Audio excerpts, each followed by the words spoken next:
Hello কাকার বেটা কাকির বেটি আছেন তোমরা কেমন? আজকে তোমাকে জ্যাডক দেখাম, জ্যাডর কাজ করি লিখছে যে ভুট্টে বাড়ি। এই দেখো কি ধরনের বড়দের মতো কথা বলছো? দেখছিস বিয়ে তো এলাও করিস নাই, বিয়ে আগত করা তারপর কেমন জ্বালা হ্যাঁ মজা তখন পাবো। এই যে তুমি একটা কথা কইলে ভাই, এ কয় কি জ্যাটো উঠলে হেস, আমরা তো বিয়ে করি নাই, বিয়ে করবো কদিন পরে, তাহলে তো সেই জ্বালা বিয়ে করলে। ফালতু কথা একদম কবি না। এ কয় কি জ্যাটো হেস, মাথা নষ্ট হয়ে যায় রে। হে প্রভু তুই পালাং রে। হায় হায়, তাইলে এখন উপায় না এখন পটল বাড়ি যাং, পটল বাড়ি দেখি পটল বাড়ি কায় কাজ করি লিখছে। ও হো ওটা কায় রে কায় রে।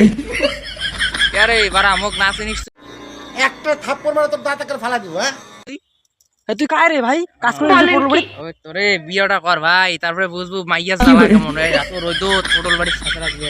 কি বলে কি বলে কি কি কি কি বলে? মাত্র 300 কোনা টাকা দিবে। আরে সবাই খালি এই কথাটা কোন, মোর একটা মাথাটা নষ্ট হয়ে গেল। জ্যাটাও কল বলে বিয়েটা কর তারপরে চোদনটা পাবো। মাথাটা নষ্ট করে দেন সবাই খালি, তাহলে কি হয় নাকি? তাহলে মোর মনে বিয়ে করা যাবার নাই, আর বিয়ে করলে একটা মাথা মুতে নষ্ট হয়ে যাবে। মাথা নষ্ট।